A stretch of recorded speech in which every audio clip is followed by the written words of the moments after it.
So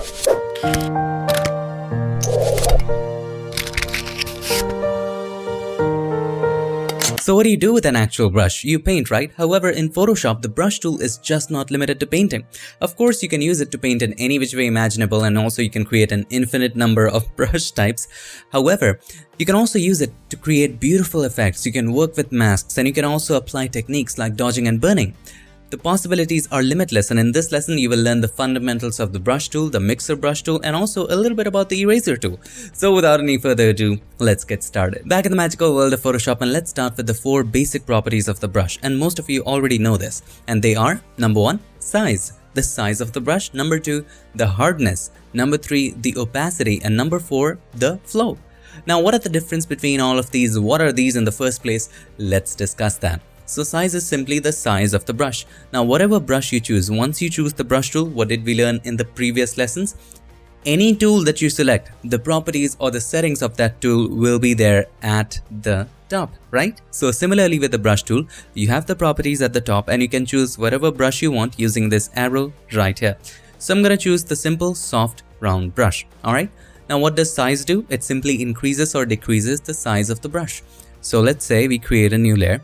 And always work on a new layer, stay non-destructive. Alright, let's choose a color, single click on this one, the foreground color box, and let's choose a color. Let's choose dark red, or let's go for blue. Red sounds horrific. Blue is a little okay. Alright, to increase the size of the brush, you can click on this arrow right there and just increase the size from here. Well, that's not a very efficient way of doing that, right? You can of course increase the size of the brush from there and paint, and then if you want to decrease the size, you can just take it to the left and just decrease the size, but that's not very efficient. It's all about shortcuts, so work faster, work smarter. So with the brush tool, there are a couple of shortcuts to increase or decrease the size. The first one is use the bracket keys. So the right bracket key would increase the size and the left bracket key would decrease the size. That's shortcut number 1. Shortcut number 2 is, we already discussed this in previous lessons, and that is if you are on Windows, you would hold the Alt key or the Option key, the right mouse button, and drag it to the right to make it larger and drag it to the left to make it smaller. If you are on Mac, then you would hold the Option and Control and then the mouse button and do the same thing, right? That is how you can control the size. Number 2 property is hardness. Hardness controls how hard or soft the brush is. So if I dab just now, as you can see, it's very soft, right?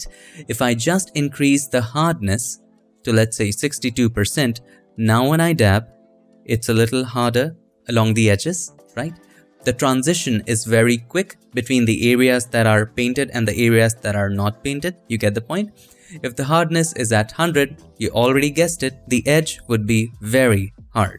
Alright, again, this is a very inefficient way of just controlling the hardness. There should be a better way, right? And it's the same shortcut, you just have to move it up and down.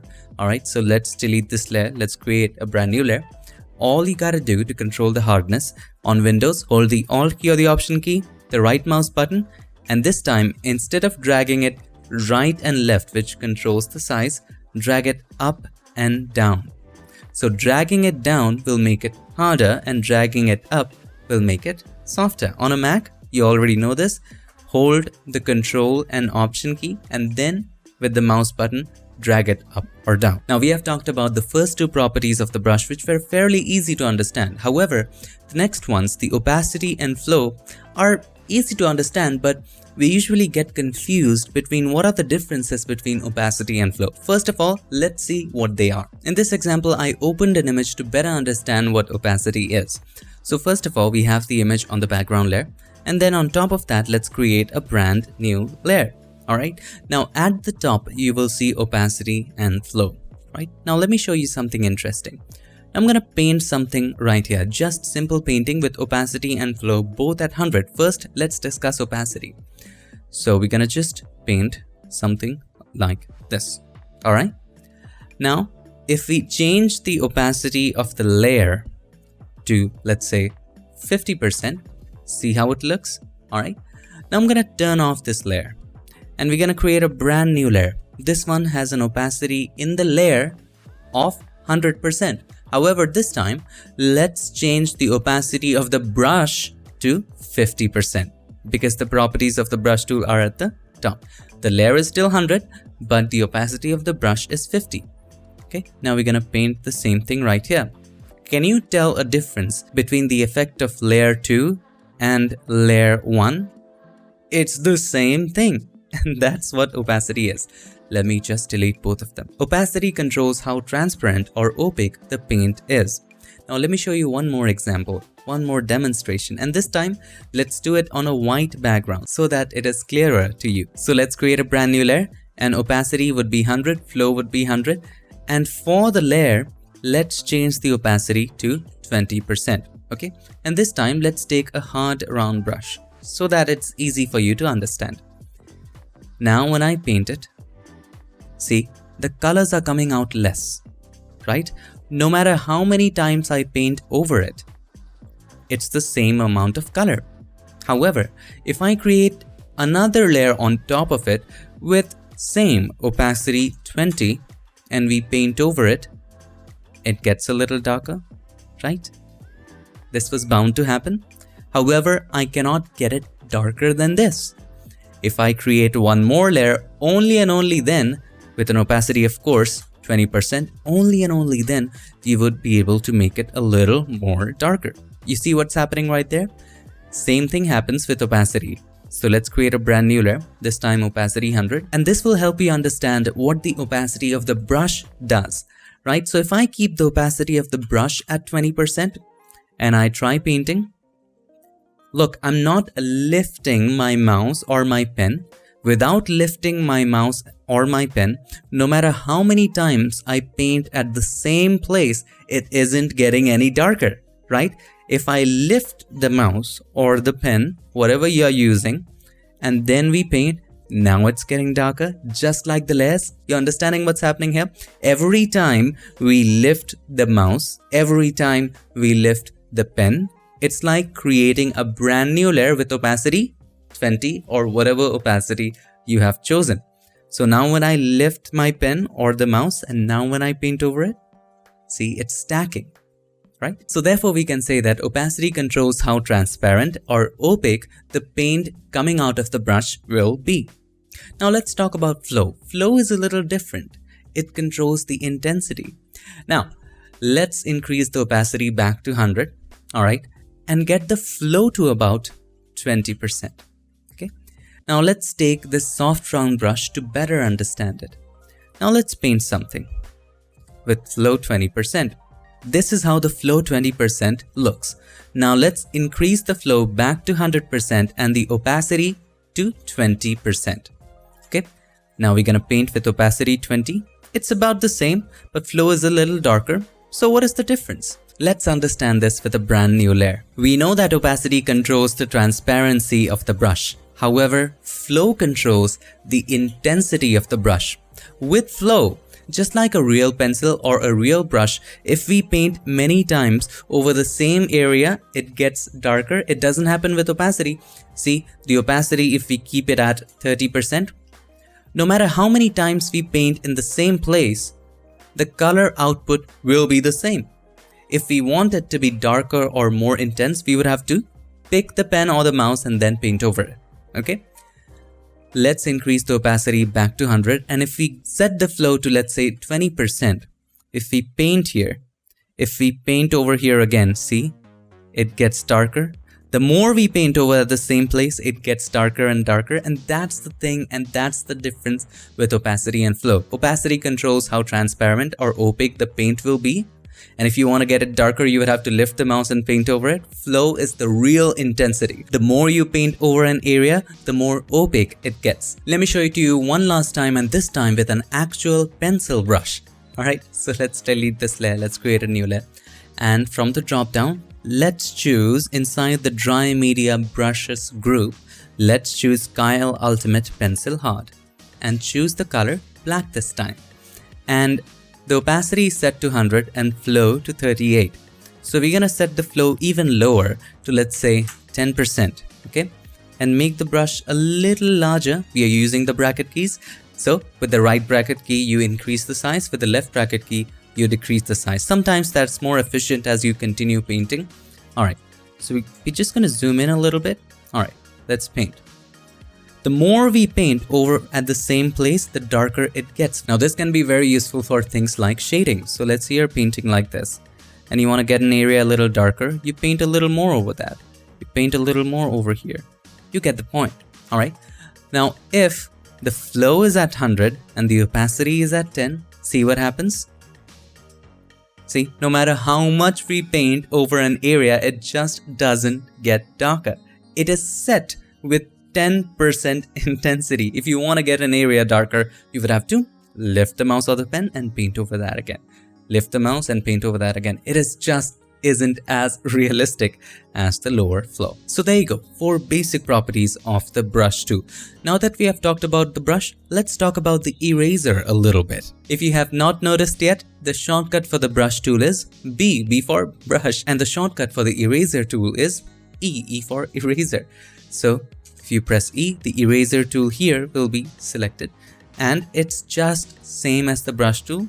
It's just that it erases things. It removes things. So similarly in here, you can choose any type of brush type that erases. So let's choose the hard round, and if we paint on it, it erases those things. Similarly, you have the opacity in the flow right here. You can choose the brush type eraser where you can select the brush. You can choose the pencil type eraser, which is a little harder if you zoom in. See, it's a little jagged, and you can also choose the block type. This is just an eraser and a block, just like Microsoft Paint. Why would you do that? I don't want it. Just keep it selected to brush. Can I share with you one more super cool trick? You don't have to again and again choose the eraser tool. If you're using any version of Photoshop that is later than Photoshop 2020, you can just hold the tilde key. Now, what is the tilde key, you might ask? The key to the left of 1. So when you paint something and you want to erase it, just hold the tilde key. Now, as long as you're holding the tilde key, the eraser is selected. Now, if you paint, it'll just erase with the same brush. As soon as you release the tilde key, you can just resume painting. Now that you have learned the 4 basic properties of the brush, a little bit of shortcuts, and about the eraser, we are ready to move on to some advanced brush settings. And some of these can also take advantage of the pen pressure of your tablet. If you don't have a tablet, that's fine. But if you can invest in a tablet, that would be one of the greatest investments when it comes to your journey in learning Photoshop. The thing with tablets is that, first of all, you have the precision to work with it just like you would work with a pencil on a paper. Secondly, it can sense one other thing, which is very essential in Photoshop, and that is pen pressure. And you can control a lot of things with pen pressure. Let's say you want to control the size of the brush with pen pressure. What you can do is, if you just press softer, the size of the brush would be smaller. If you press harder, the size of the brush would be bigger. Not just size, you can control a lot of properties of the brush with pen pressure. So if you don't have a tablet right now, it's perfectly fine. Just learn how everything works. But if you can invest in a graphic tablet, it would be a great investment. So first of all, how do you access the brush settings? By simply going to Window and then Brush Settings. Now, if you want to forever keep it, you can always drag it and just attach it right there. Just when it begins to give you the blue highlight, just release the mouse or the tablet. Anytime you want to access it, just click on it. The brush settings would show up. Alright, so let's create a brand new layer and choose a brush for all of these to be activated. Now you can directly choose your brush from here. Yes, you can do that.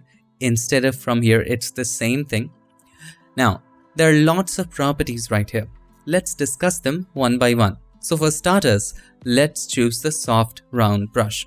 The first property right here is the brush tip shape. Now right now, if you're new to Photoshop, you might be confused as to why the edges are thin and the middle area is thicker. So to clear the confusion for now, let's turn off shape dynamics. We will discuss that later. Right now, just focus on brush tip shape. Now in here, you have the basic settings like the size of the brush, how big the brush is. Now this bottom area right here gives you the preview of the brush. So if you paint it this way, how the brush would look, it would give you the preview. Okay, Simply, this is the size, and it gives you preview as you increase and decrease the size, how the brush stroke will change. Now you can flip the brush in X or Y axis, but this is a round brush, so you cannot see the difference. Now flipping will make sense with brushes that have some shape. So let's go with a complicated brush. Let's come down. We might have some interesting brushes right here. So this is a watercolor splash brush that I have. So if we just dab with it, see a very beautiful watercolor splash, right? If we want to flip it along the X axis, just click on flip X. Now if you paint, it would be flipped along the X axis. Now if you want to flip it along the Y axis, just check flip Y. Now it would be flipped vertically. You see what's happening right there? Now you can also change the angle of the brush, right? So if you just increase or decrease the angle changes. So right now the angle is 0. You can change the angle, and this simply rotates the brush. That's what it does. You can also change the angle from right here. Now you can also make it flatter or taller. Let's delete this layer. Let's create a brand new layer. So if you click on one of these points and drag it just like this, now it is a little flatter. If you just drag it out, it is full wide. You understand how this works? It would also make sense with the regular brushes, like the soft round brush. You can also make it a little flatter and move it in an angle, just like this. So it creates a beautiful angle like that. Let's make it a little bigger.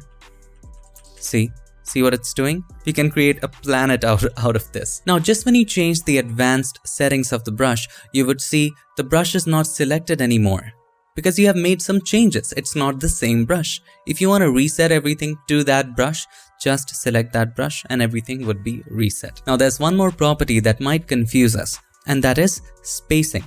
Now, one thing we have to understand that when you paint a brush stroke, it's not a continuous stroke. It's a collection of lot of dabs. Doesn't that make sense? Okay, let me share with you what I mean by that. So when I make a stroke just like this, it is not actually a continuous stroke. It is just Photoshop doing something like this in the background. So dab, dab, dab, dab, dab, dab, dab.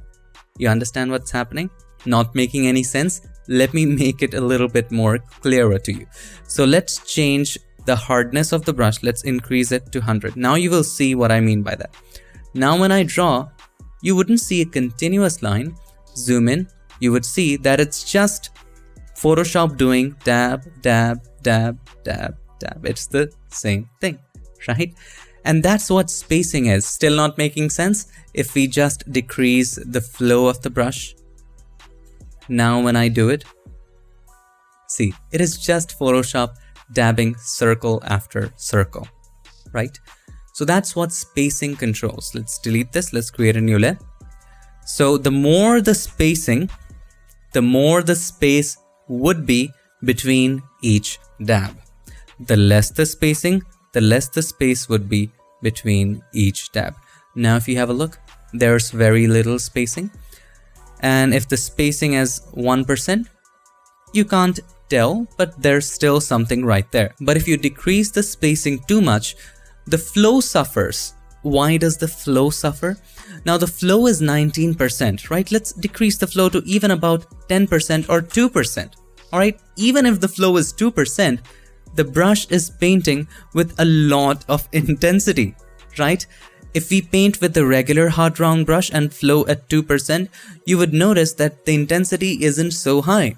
It isn't very opaque. But if you decrease the spacing too much, what happens is there are a lot of dabs. So there's a dab, just a little distance, there's another, little more distance, another. So a lot of overlapping happens. And due to this overlapping, the intensity gets too much. And therefore it gets very opaque. So with continuous brushes, we need to find a balance where we can control the flow efficiently and also not have too much spaces between each dabs. Now you can try spacing for other effects as well. So if you want to create dust or dirt, or you want to create a series of balls like this, you can do it. You can just go for a high spacing and create something like this. You can create some stars, lots of interesting things we can do, and we will discuss it later with some great examples in this lesson. Now, if you want to turn off spacing, you can do that too. What happens now is that if we paint slow, there would be less spaces. If we begin to paint a little faster, there would be more spaces. Now here's something I want you to understand. When we are working with a soft brush, which means a brush with low hardness, we can get away with a higher spacing because it's so soft you wouldn't notice the difference between each dabs. However, as we increase the hardness, you would begin to notice those individual dabs. Zoom in, see that? Now we need to decrease the spacing. So with hard brushes, less spacing. With soft brushes, you can get away with more spacing. One more thing, as we learned that we can control the roundness of the brush from right here, we can make it a little flatter and change the angle as well. We can also change the roundness from this box. So if we want it to be really flat, we can keep it at 5%. So now you can see it's very, very flat. If we want it to be completely round, keep it at 100. Now it's completely round. Now let's talk about shape dynamics. Just click on shape dynamics, make sure this is checked. Let's start with size jitter. Now size jitter would control how random the size would be. By default, this is 0 because you don't want the size of the brush to change as you paint, right? First of all, let's set the control to off. We will talk about this later. If you increase the size jitter, see what happens? Now there are random sizes. Now as you paint with the brush, so let me just go ahead and create a brand new layer. As you paint with the brush, the size of the brush randomly changes. Now that is size jitter. It's very useful when you're creating something like a snow brush. So let's say for the brush tip shape, we start with a soft round brush right there. And then we made it a little bit oval, okay? Then we just slanted it a little bit. You can always change the slant in the jitter. We'll talk about that later. So let's say this is a snow brush. Let me delete everything, okay? And we are trying to paint some snow. Now for that, we need to of course increase the spacing because we want some space between each snow particle, right? Something like this. So let's say, let's create a black background first. So we're gonna create a solid color adjustment layer, choose black. Okay, so let's say you were painting in some snow with white, of course. Let's choose the foreground color to white. Now, since we have in the shape dynamic size jitter to all the way high, this will paint with random sizes as we continue painting. And that's how it should be, right? Snow does not have a particular fixed size. The sizes change and you want them to be random. Now the jitter controls how random it's gonna be, okay? Now you can also control the size with pen pressure. Let's decrease the jitter back to 0. We'll talk about this later when we create our own brush. Let's say we are working with the hard round brush. We come to shape dynamics and we want the size to be controlled by something. So we can control it with a lot of things. We can choose fade, which means as the stroke continues, the size would get smaller. You can control it with dial if you're working with dials. You can control it with pen pressure. Now this will be activated if you're working with a graphic tablet. So now what happens is the softer I press, the smaller the brush size will be. The harder I press, see, the bigger the size will be. Now this makes it very easy for us to create a realistic, let's say, signature or write something. So if we want to write something right here, see, the softer we press, the thinner it becomes. The harder we press, the thicker it becomes. Very useful for things like calligraphy, if you're into those things. Now, lot also very useful in dodging and burning, and you can apply it in any way you want. You can also control the size with pen tilt, which means the tilt of the pen can control the shape and size as well. You can also control it with stylus wheel. Now it will show a warning sign right here because my stylus does not have a wheel. So let's set it to pen pressure. All right, now you can also control the angle, right? You can also have angle jitter, which means it can have random angles. So let's go back to the snow brush example. So let's create a snow brush, okay? Something like this. We want some spacing, of course, okay? See, we are just painting snow right here. And also what do we want? We want to go to shape dynamics and we want size jitter. Okay, we want the size to change randomly. I don't want to set it to pen pressure. We want to keep it off. We want to absolutely have it random. Now you can also have random angles. Now this controls how much randomness will there be. So you can have a little bit of randomness. You can have complete randomness as well. So we can keep it at something like this. Not so much randomness, just here and there changes a little bit in the angle. And you can also control the angle with pen pressure and other properties as well. And also direction. The direction in which you paint can also control the angle, but that's really another level of the brush. And there can be a whole course on just the brush tool where we can talk about the direction, initial direction, and all of these settings for hours. But the most common ones that we use is the pen pressure and the pen tilt. So you can set it to pen pressure if you want. I'm gonna leave it to off. Roundness jitter. How much roundness there is? Is it full round? Is it flat? How is it? So do you want to have a random roundness? So you can have it at that. And you can also control it with pen pressure and all of these settings. So that's basically shape dynamics, which controls the shape. Now you can control the different aspects of shape using shape dynamics. You can set their randomness or control it with pen tilt, pen pressure, direction, and a lot of other functions for controlling. Just know that shape dynamics controls the shape. So now when we are painting snow, it's looking okay, but all of the snow particles have the same opacity. How do we make sure that some snow particles are less transparent and some are more transparent? Pretty simple. That is controlled by transfer. Think of it like how much ink is being transferred. So there is opacity jitter and flow jitter. How random do you want the opacity to be? So if you increase the randomness all the way high, you will notice that some have low opacity and some have high opacity. You can also control this with pen pressure if you want, or you can keep it absolutely off. So now this is absolutely random.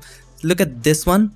This one has very low opacity. This one has a higher opacity. This is absolutely random at the moment. You can also set the flow jitter high. So now both the opacity and flow are absolutely random, giving you some random snow or whatever kind of brush you want to create. By the way, you can also control them with pen pressure. So let's decrease the randomness all the way to 0. Let's choose a hard round brush, and I don't want any shape dynamics on it. So let's go to transfer. And if we set the opacity to pen pressure, and if we also set the flow to pen pressure, you would notice that the softer we press, the softer intensity it would have. The harder we press, the more intensity it would have. It helps creating a very realistic brush. Now, along with it, if you turn on shape dynamics and just decrease the jitter of size and angle to 0 and set the size to pen pressure as well, and decrease the roundness jitter as well. And now you have created a very realistic brush. So the lighter you press, the smaller the size would be and lesser opacity it would have. See? More opacity, less opacity, smaller size, just like a realistic brush. Now, as you can see, there are lots of other properties and most of them are beyond the scope of this tutorial, and you won't be using all of these properties as well. The most important ones that you will find using again and again are shape dynamics, transfer, and there's one more, scattering. And we will talk about scattering in a later example where we create our own brush. Other properties you won't be using 99.9% of the time unless you have a specific job. Now let's learn with a simple example as to how you can create your own brush. Now you can create brushes of any shape you want. All you have to do is to first define the shape of the brush by going to File, New, and let's create a 1000 pixel grid. Now you can also create high resolution brushes if you want, but for this example, we're going to create a smaller brush. Let's click on Create. Now when you're creating a brush, all you have to do is to illustrate the shape of the brush and then ask Photoshop to analyze it and save it as a brush. Now in Photoshop's language, white are the areas which are not painted at all, black are the areas which are painted. Okay, so let's say I wanted to create a signature brush. So I would simply create a brand new layer and choose the brush of my choice. So for this one, we're going to choose Kyle's Ultimate Inking, Thick and Thin. And then we're going to choose this layer, select this layer and paint with black. Okay. So now if I type in. Now you would notice this is a very special brush. Let me make it bigger. As I tilt my pen, see, this one is tilting as well. And that's the reason why I recommend investing in a graphic tablet, because there are lots of properties of the brush that you can control and make it as realistic as possible or creative as possible. So let's say my name was Stefano, fancy name. And I'm gonna write it just like this. Now all you gotta do is to just use the rectangular marquee tool, just select that area, okay, and then go to edit and then define brush preset. Now this is a low resolution brush, that's why you might see some pixelation right there. Let's name it Stefano. Okay, now we have a brush with Stefano. Now we can just paint with it anywhere we want. So even in branding, let's say I want to sign my work. Let's choose any color you want. Let's create a brand new layer and you can easily sign it. Make the brush bigger or smaller. There you go. There you go. Isn't it super cool? Now here's the problem with this. Since we have made the brush in very low resolution document, if you make the brush too big and if you try painting with it, you will see there are lots of pixels. So you can work with higher resolution brushes by simply just painting in a higher resolution. So let's delete this. Let's just close this document and then go to File, New, and this time create a 2000 pixel grid. Click on Create. And this time again, let's choose our brush. Let's go up and choose the Kyle's Ultimate Inking Thick and Thin. And we're gonna make it a little larger. And this time, let's just go ahead and type in, write in another name. Alright, cool. You can just do any kind of thing if you want. Now this is a higher resolution.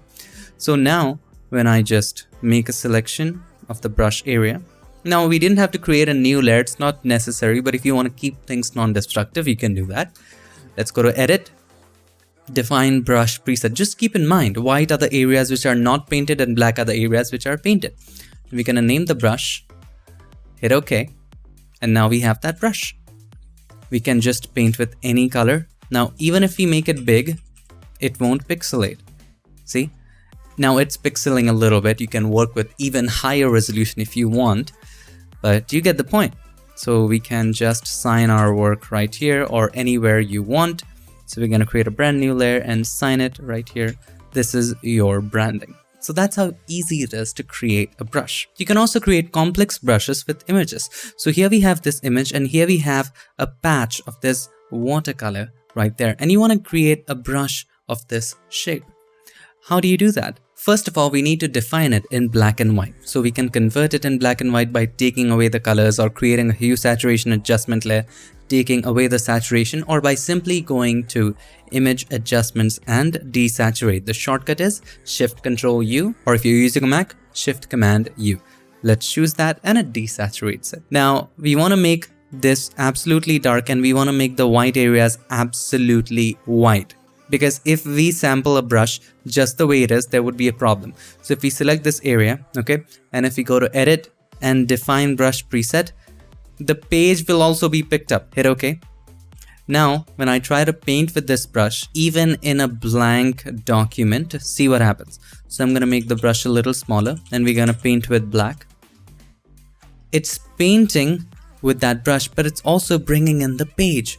So we need to get the page away. Now what did we learn? Paint won't come out in absolutely white areas. So we need to make the page absolutely white, and we can make the color a little darker as well. And for that, we're going to create a curves adjustment layer. Click on the adjustment layer icon and then choose curves. Take the slider on the right hand side to the left to make the brights brighter. So we're going to do that. So it's getting brighter and brighter. Now, we are losing details now. Let's take it a little bit to the right. We just need to make sure that the page doesn't have any details.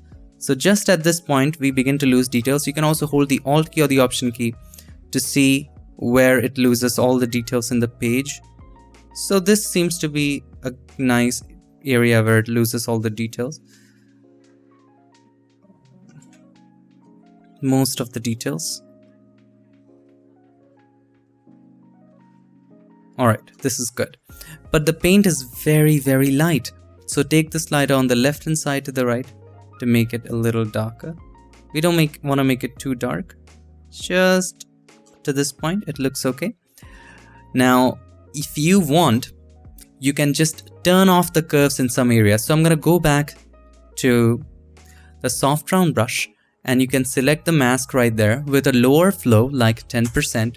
You can just not apply the curves in areas like this if you want to just get back some colors. But this seems to be pretty fine to me. Now once you have applied the curves, let's create a stamp visible layer at the top for Photoshop to analyze the brush. So press Ctrl Alt Shift and E to merge everything that you see in the canvas right now in one layer. Now right now select this area with the rectangular marquee tool, go to Edit and then define brush preset. You can name it whatever you want. Watercolor patch. Okay. Now if we go to the blank document, let's go back. Now you can paint with any color you want. So let's choose some blue. And now when we paint, you will see it's a brilliant color, but now the flow is 10. So increase the flow to 100. Now paint, see that? That's how we can create some complex brushes. So that's how to create brushes with images. The only thing that you need to keep in mind is that when you're defining a brush, white are the areas where paint won't come out and black are the areas where paint would come out. The brighter it is, the lesser the paint would come out. The darker it is, the more the paint would come out. And this applies when you are defining a new brush. Now it's time for us to learn how to create some complex brushes with some complex properties. So let's say you have this image and you want to create some dust around the light to make it look more dramatic. So we're going to create a dust brush.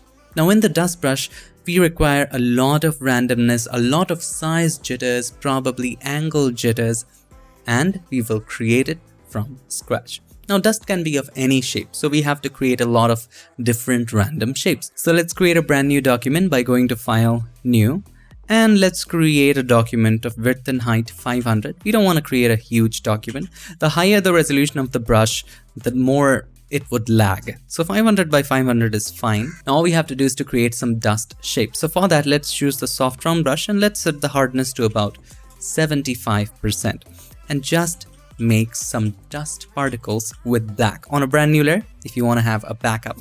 Alright, you can also set the flow to about 20% to have more realistic touch into it. Make 3 or 4 or 5 dust particles equally placed, equidistant to each other. Should look like dust. Now once you have drawn the dust particles, press Ctrl or Command A to select everything.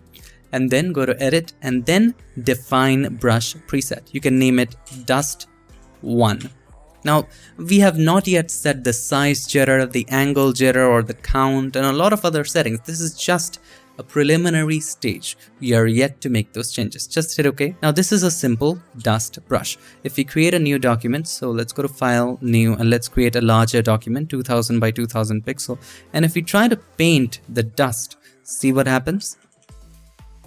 These are just lines. It's not looking anything like dust. We need to make some changes.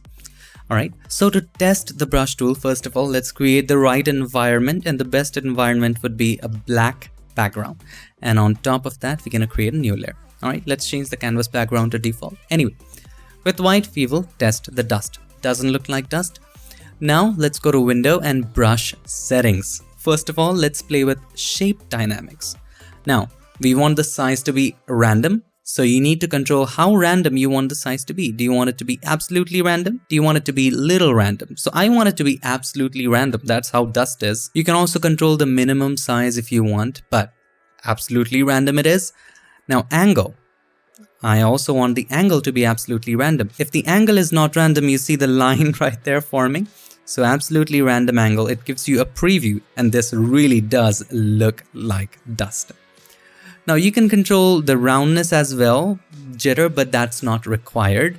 It's already rotating. We don't want it to be flat and white or round. We don't want to change that. Okay, so we have controlled the size aspect of it, most of the size aspect of it. If you want to turn on flip X jitter, you can also do that. So it's going to flip as well randomly. It can also flip vertically if you check flip of eye jitter. Now let's talk about transfer. Let's check that. And now you can control the opacity with the pen pressure. You can see the preview. The lighter, the softer you press, the lesser the opacity is going to be. The harder you press, the more the opacity is going to be. So you can control that with opacity, or you can also keep it random. I want this to be random, so we can set the control to off in both cases and set the opacity jitter all the way high, or a little bit, flow jitter as well. It's going to be random. Or you can also set it to pen pressure. You can set one of these to pen pressure just to have a little more control. And now here comes the fun part, scattering. How much it scatters. So let's check scattering, and now we need to learn what scattering is. So as you increase the scattering, the more it scatters. That's all there is to it. So you want to scatter in both the axes. So check that. It will scatter in both the axes. See?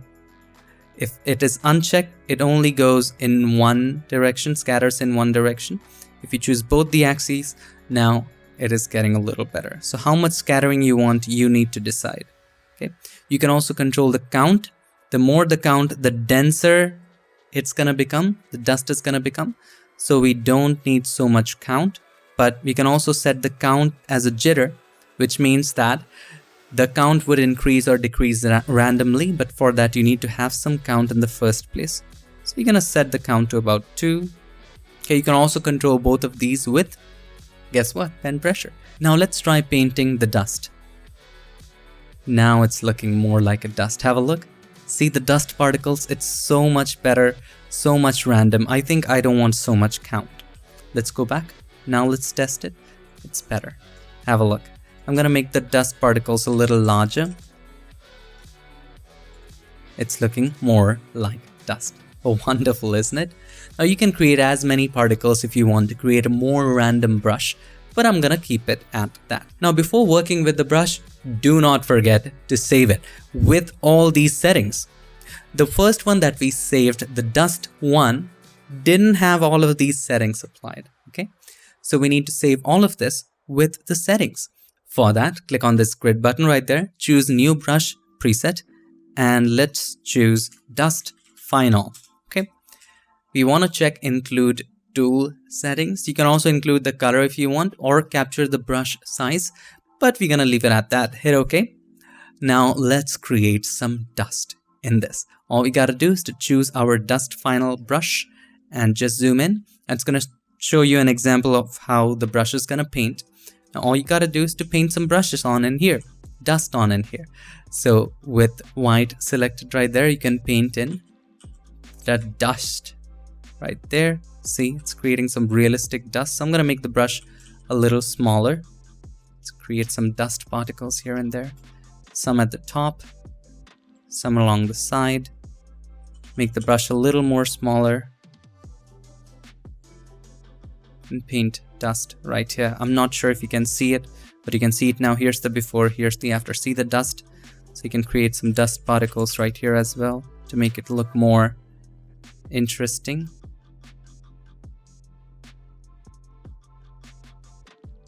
Now, it's not painting very well. You know why? Because the flow is 20%. Let's increase the flow. Now it's painting pretty nicely. Now, what we created right now, we can just use it as a base. So let's change the blend mode to overlay, just to have a little bit of the dust right here so you can see. Very minimal dust before, after. You can't see much. Let's create one more layer, and this time let's increase the flow. And that's why I was wondering what's happening. Why isn't it so much intense? See, we are creating those beautiful dust around the windows. Wonderful. You can make the dust particles a little bigger around the bottom. Now, I know some of it doesn't look realistic. It's too much because I wanted to show you how to create this. Now, to make it even more realistic, change the blend mode from normal to overlay. Now, look. It becomes more realistic, but it isn't very visible. How to make it more visible? Make a couple copies of it. Press Ctrl or Command J a couple times, and now have a look. It becomes a little more realistic. Now, of course, you want to select all of these. Press Ctrl or Command G, and let's decrease the opacity and slowly, gradually increase it to what you like. Now, in this area isn't looking very realistic, so you might want to erase it from certain areas by creating a mask by clicking on the mask button. Take the brush and this time take the soft round brush and erase it from certain areas. Select the mask, black is the foreground color. You can just erase it from these areas and erase it from the areas where they don't belong. With a decreased flow, about 10%, you can just make it a little lighter. Just apply it in certain areas.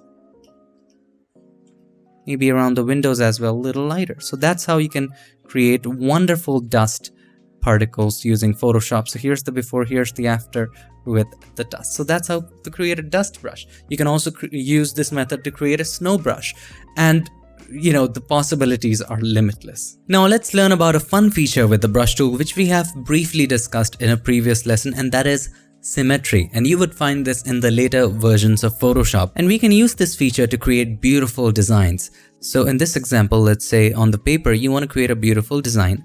We would create a new layer first. We can select the brush tool, choose the brush of your choice.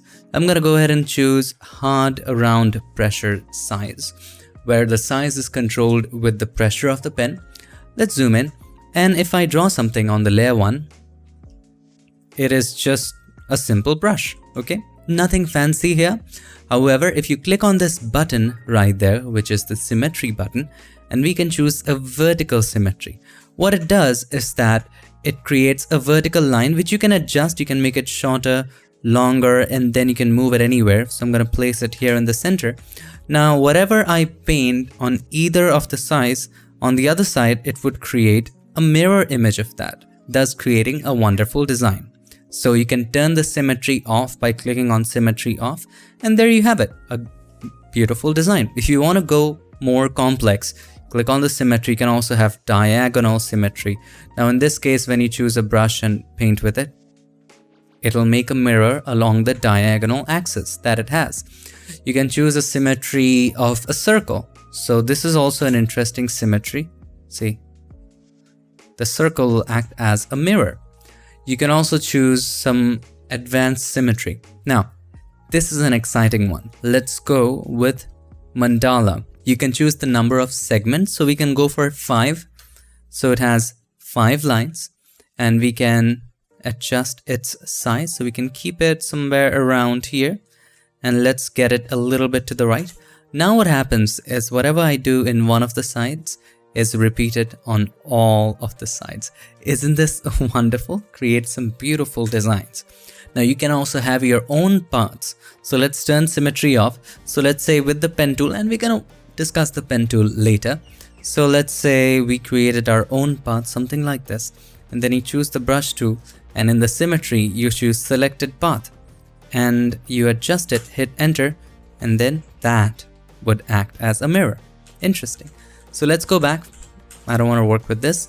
So let's work with something like a mandala. Let's go for 6 segments. Now you can adjust it accordingly. I'm going to place it here in the center and make it a little bit larger, and then make the brush a little bit smaller, and then just work with it. Now, as you work with it, you would notice that your brush is not very smooth because our hands shake a little bit, and with a mouse this can get even more difficult. Let's turn the symmetry off for a moment and let me show you what I mean. So when I try to paint with a tablet, you won't be able to notice it, but with mouse it's not very, if you want to draw a curve like this, it's not very curvy. So how do we get it to look smoother? There's a smoothing feature also available in the later versions of Photoshop. If you increase it all the way to 100, you will see there's a lag, but the strokes now are very, very smooth. Even if I work with the mouse, this doesn't look like we are working with the mouse. Look at how smooth these lines are. This just really assists you with drawing. Now, to understand this, you would have to play with it. You would play with 100% smoothing, 0%, see how it is, see what works for you. 0 is the number when you don't want any assistance, so I usually keep it at 0. Or maybe when you're working with designs, let's turn the mandala on. Let's go for 6 segments. So we're gonna place it a little bit in the center and make it a little bit smaller. Okay, and I'm gonna turn the smoothing on to about 30%. Let's go for 40%.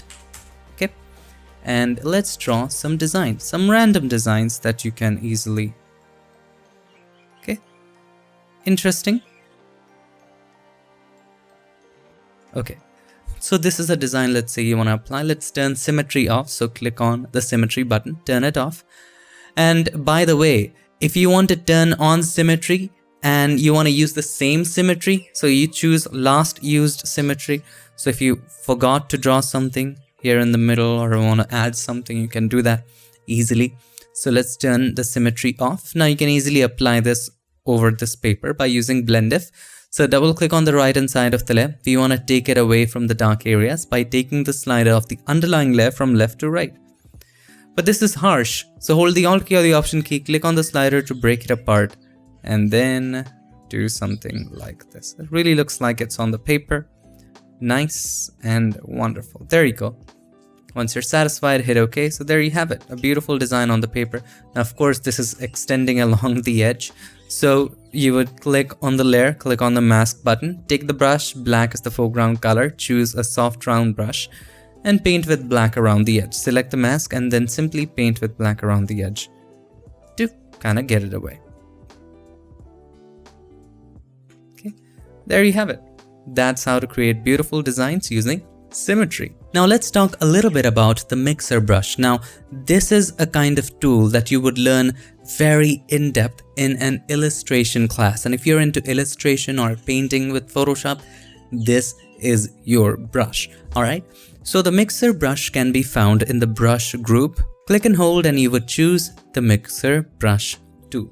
Alright, what is it? It's in the name. Mixer brush is a brush that mixes, right? It's more like an actual brush. So let's go ahead and create a brand new layer.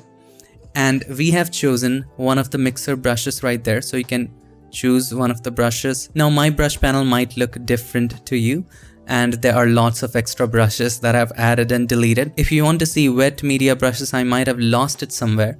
If you want to get the defaults back in addition to what brushes you already have, you click on that and choose append default brushes, hit OK. And your default brushes would be added again. Now I already have them. No matter how many times you click on them, they will be just added again and again. Anyway, so let's choose one of the wet media brushes, open that group, and then let's go with something like Kyle's Real Oil. Now that is a mixer brush. Now you can have mixer brushes of your own. So this is an oil painting mixer brush, pretty cool. Let's choose a color. Let's go for blue. Looks good. Now I can also choose one of the regular brushes like the soft round brush as a mixer brush, right? Let's do it in there and then we will move on to more complex brushes. Now we are painting with blue, right? Simple blue. Now when I take in a color, let's say we take in, what goes better with blue? Yellow. We are painting with yellow. Now when we try to paint over it, see what happens. They mix, right? They mix. And we can just drag it outside. See, there is color in that mix. And that's what basically a mixer brush is. Think of it like an actual brush. When you dip it in color, that blue is still wet and you paint with the yellow over it, they mix. Alright, let's go back. Let's choose one of the more advanced mixer brushes. So I'm gonna go here inside of wet media. We're gonna choose Kyle's Real Oil. And you know this is a mixer brush by looking at the icon right there. That is a mixer brush icon. This one is a regular brush icon. Let's choose that. And let's say we were painting with yellow. And if we choose blue now, they are going to mix. Now, let me share with you one more thing. Let's say you picked up yellow. Now the brush is loaded with yellow color. Okay. Now I'm painting with yellow. That's fine. Now I can click on this arrow right there. We can choose clean brush. Now there is no color in there. What does that mean? It just means, think of it like a physical brush. There was yellow loaded in it. You just put it on water and cleaned up everything. Now there's nothing on the brush. Now when you try to paint, there is nothing. However, if you try to paint right here, it just picks up from the yellow because the yellow is wet. If you start from here, it just picks up from the blue, right? It is just like you're painting on an actual canvas and the colors are wet and you're painting with an actual brush. When you choose clean brush, It just means that you're dipping the brush in water and cleaning it up, just as when you watercolor. Similarly, there's this thing called load brush. It simply loads the foreground color. It's like dipping the brush on the color. So now we have the color, right? Now there are lots of presets that we can try. Let me delete everything. You can have a dry brush, you can have a moist brush, you can have a wet brush, different kinds. And all it does is that it changes the values of wet, load, mix. You know what flow is already. Let's talk about load. If the load is 100%, the colors would never end. It's like an infinite load. You just dipped the brush onto the color and you start painting with an actual brush. After a while, it just ends. There's no color left in the brush. But in here, if the load is 100%, it goes infinite. There's like an infinite amount of color in the bristle and it just never ends. If you decrease the load to, let's say, 10%, now when you start painting, the colors will end after a while. See, it has begun to end. Have a look. There's less color now. You continue painting, just will go down. Now we don't want to mix it, as if we mix, it'll pick up on those colors. See, it's beginning to just end. Now I'm just gonna... It's getting smaller and smaller and now there is no color. Yes, I can pick up on colors, but now there's no color. There's no load, it's all cleaned up. So that's what load is. How much load the bristle of the brush takes. If it's 100, there's infinite load. Now let's talk about wet. Your brush is wet even if it's cleaned up in water. So let's say we clean the brush. Okay. Now there's no color in the brush all by itself, but if you paint over here, it's gonna pick up on that. It's gonna pick up on that. It's very wet. Now what happens when you paint over an existing color with a dry brush? It doesn't pick up much. So if I choose the wetness to, let's say, 5%, it won't pick up much. See that? It's not picking up much with a clean brush. See that? Now if the wet is 100, it's gonna pick up a lot. That's what wet is, how wet the brush is, okay? The more wet the brush, the more it's gonna take the color and can drag it even more. Now what is mix? Simply how much your brush color mixes with the other colors. If the mix is, let's say, 100%, if we choose blue and then we try to paint on it, it's mixing a lot. It just mixes a ton. Okay. If we decrease the mix to, let's say, 0, now when we paint over it, it doesn't mix as much. See that? It doesn't mix as much. If we increase the mix back to 100, now when you paint over it, see, it absolutely mixes way more than it should be. So that's basically all the properties of the mixer brush. Very useful if you're creating illustration, if you're creating paintings on Photoshop. I just gave you a basic understanding of how the mixer brush works. We learned how to clean the brush. This just means we are dipping the brush in water and cleaning it as we do in watercolor. Load the brush is simply loading that color, dipping in that color again. Now there are two buttons right there. The first one is load the brush after each stroke. This means that you will never run out of colors. After every stroke, the colors would be loaded. Even if you paint right here, the colors would be loaded after every single stroke. Okay, you don't have to go here and load the brush again. The next button is clean the brush after each stroke. If you click on it, it'll be all cleaned, dipped in water. However, let's pick on some color, all right? This button is checked. It doesn't paint anything. However, if I load it again and paint, let's say we paint something like this. Now we click on this button. Now we try to drag from it. Yes, we can drag from it. We can drag different colors from it, but up to an extent. If we uncheck that and then we try to paint it here and we try to drag from it, it just takes up those colors and we can paint elsewhere as well. We can just pick on these colors, we can paint elsewhere as well. However, if you have it clicked, if we paint on it, it'll just clean it up and won't let you paint anywhere else, won't let you pick from here. So if you're creating different palettes right here on the canvas of different colors at the top and you keep it checked, it won't pick up from those colors and paint elsewhere. Now this is something which you should be worried about if you're really into watercolor painting and digital illustration. Now let's talk about something fun. Now of course we learned how to create our own brushes, but we can also download brushes from the internet. There are lots of brushes on sale, lots of free brushes. So what are some really good sources to download brushes from the internet? Source number 1, Adobe's own brush pack.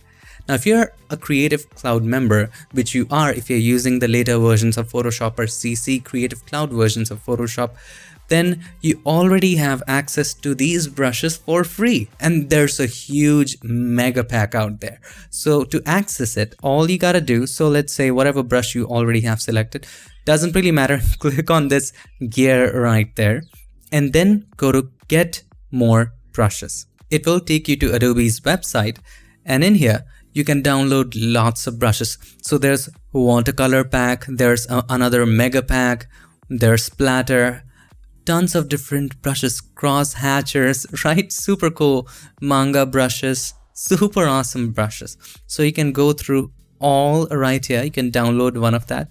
So let's say I wanted to download some splatter brushes. So I would click on download, locate where you want to save it, and click on save. Now, once you have saved it, you can go to Photoshop and then click on the gear. Just open the down arrow, click on the gear, and then you can choose import brushes. Locate where you have saved the brushes, click on that and click on load. See, those brushes would be loaded. Some super cool brushes out there. So let's try this one. And all you gotta do, just create a brand new layer. Let's try this with a dark color. So see? Very interesting and realistic brush. I absolutely love it. Look at how realistic it is. We can actually paint over this canvas with this brush. So again, there are lots of other ones. Splatter brush that you can use to really create some splatter. You can also download brushes for some other places. This would be enough. Adobe has a ton of brushes and all of it is free if you are a Creative Cloud member. The other place that I like to download brushes from, they offer both free and premium brushes, and that is Brush Easy. So head over to brusheasy.com. It also has a lot of brushes and all of this is free, and the premium ones would be noted as premium. So have a look. This is a premium graphic or brush, or they offer lots of things. So let's say you want to download this brush, watercolor splatters, and I'm going to show you another way to import brushes. So let's click on free download. Now, since this is free, of course, you need to wait a little while and it would be downloaded. Now, this is in zip format. Let's save it. Just open the zip format. So I'm going to use 7-zip to open it. 7-zip extract to watercolor. All right. So this is opened. Now, .abr is the file Photoshop uses for the brushes. So instead of having to go to Photoshop and importing the brushes, you can also just double click on this and it will automatically be imported in Photoshop. Now, if you go here, let me just close this splatter group. Now you have this watercolor splatters directly imported. So let's create something fun with this. Let's place something on the canvas. So if I go to my Finder or Explorer, I have one photo of a subject portrait. Let's drag it and drop it into Photoshop and place it right here. And let's rotate it a little bit, make it a little larger. Let's place it like this. Now let's apply a filter to it. Let's go to filter, filter gallery. Now there are lots of filters that you can apply. And let me delete everything. So there's one filter right there. You can apply any of these. So you can go to artistic group. There's brush stroke, there's distort. Let's go to artistic and let's go for paint daubs. This creates a wonderful effect. So you can increase the brush size for more softness. I'm going to decrease it just a bit. Creates a nice, painting effect. Looks really good. Okay, let's go for this. Hit OK. Nice painting effect. Now, I want to selectively apply it only in certain areas, and we want to do that with those brushes. So you select the portrait layer and hold the Alt key or the Option key, click on the mask button. This creates a negative mask. Now you can choose the splatter brush, choose one of these brushes and paint with white. With the mask selected, white is the foreground color, and then you can start painting. Now, it's not painting right now. Why? Because the blend mode is multiply. Set the blend mode to normal, and then you can reveal it in a splatter manner, right? That's one thing you can do. or we can use the watercolor brushes that we just downloaded. Now these are just splatters. We don't want to just draw a stroke with it.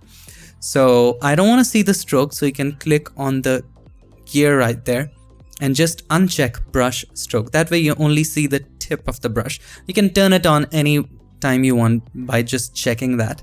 Also what you can do, you can go to Window, Brush Settings, and open it from there. So you can keep the brush settings on the right hand side a little bit, bring it a little bit on the left hand side. And by the way, we can also access this brushes with brush settings. Go to Window and then Brush Settings. Just make sure brush tip shape is selected. You can now choose any of the tips and just make it a little larger and then dab with white. Interesting.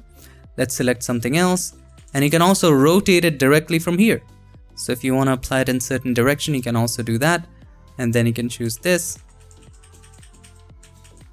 Create some nice splatter there. And then you can just continue just like this. Create a very nice reveal for this model. So you can also rotate it a little bit. You can also flip the brush if you want. Flip X to just simply flip the brush.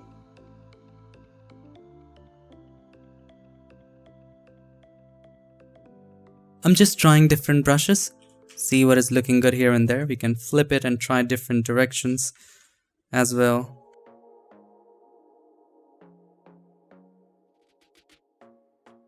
Alright, this looks pretty okay. Now you can just take it away from certain areas. We can choose one of these brushes again and this time change the color to black. And now you can just take it away from certain areas using again one of these brushes. So just continue painting. This also creates a beautiful effect. You can just rotate it and apply it here and there. The difference is this time we're just painting with black. This is nice. Now we definitely want to take it away from the bottom to create a realistic effect of, you know, we are not painting the white colors because this is a white canvas. So this is pretty good. Now I'm liking this. Now once you're happy with the result, now of course we need to use blend modes to blend it well. Now this is a white canvas. Whatever we paint on it would darken it. It will not brighten it. And we want it to be that way. Therefore, let's choose the blend mode, darken. There you go. That way white colors won't be painted. And there you go. This looks pretty beautiful, doesn't it? You can also use blend diff on top of it. Double click on the right hand side of the layer. We want to take it away from the dark areas by taking the slider of the underlying layer from left to right.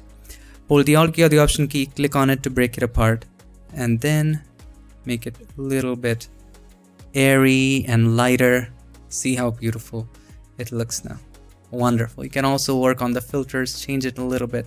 That's how to create a beautiful painting like effect with these brushes. I hope you enjoyed this lesson. Now it's your turn to just experiment with brushes, create your own brushes, and download some super awesome brushes from the internet and just play with it. Paint with it, work with mixer brushes, try to create these beautiful effects with masks or filters. By the way, we will also be discussing some advanced techniques with the brush like dodging and burning, frequency separation later in these lessons. See you in the next one. Till then, stay tuned and make sure that you keep creating.